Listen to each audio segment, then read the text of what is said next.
অনেক দিন ধরে ভাবতেছি যে মনের মধ্যে কিছু জমে থাকা কথাগুলো শেয়ার করব।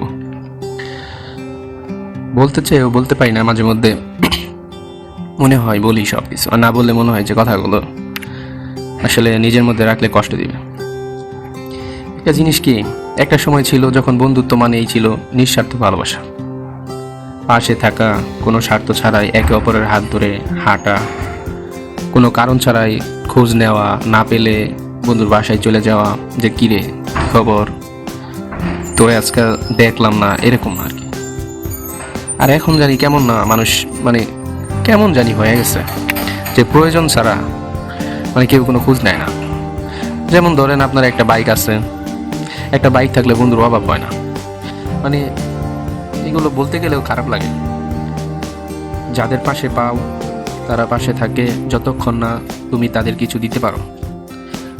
কাউরে কিছু দিতে পারলেই সে পাশে থাকে, আর কিছু না দিতে পারলে আস্তে আস্তে সরে যায়। আর দিন দিন কাছের মানুষগুলো জানি কেমন হয়ে যাচ্ছে। মানুষ জিনিসের প্রয়োজন ছাড়া খুঁজও নেয় না। মাঝে মাঝে মনে হয় জিনিসের প্রয়োজনই যেন তাদের সম্পর্ক করে, প্রয়োজন ফুরালে মুখ ফিরিয়ে নেয়। যাদের একসময় আপন ভাবতাম তারা যেন হঠাৎ করেই অচেনা হয়ে যায়। সবচেয়ে কষ্টের ব্যাপার হলো এই সম্পর্কগুলো ভেঙে যায় শব্দ না করে। কেউ কিছু বলে না, প্রয়োজন ফুরালে শুধু আর খোঁজ নেয় না, বুঝিয়ে দেয় আমি এখন আর তাদের প্রয়োজনের তালিকায় নেই। আর এক সময় মানুষ চেনা যায়, সেটা হলো বিপদে পড়লে। বিপদে পড়লে ভাই আরে হারে মানুষ চেনা যায়। হ্যাঁ, বিপদে পড়বেন, মানুষের সংখ্যা কমে যাবে।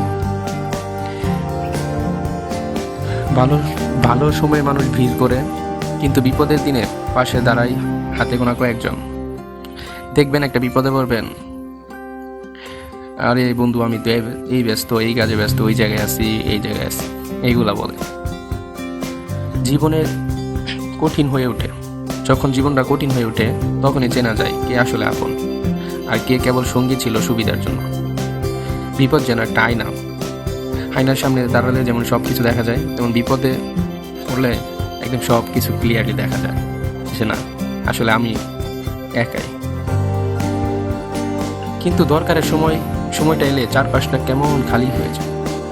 তখনই বোঝা যায় আপন বলে যাদের ভাবতাম তারা অনেকেই ছিল শুধু মুখের মানুষ। আজকাল সত্যিকারের বন্ধু খুঁজে পাওয়া যেমন কঠিন, তেমনি সম্পর্কের পিছনে লুকানো স্বার্থ বুঝতে পারাটা অনেক কঠিন।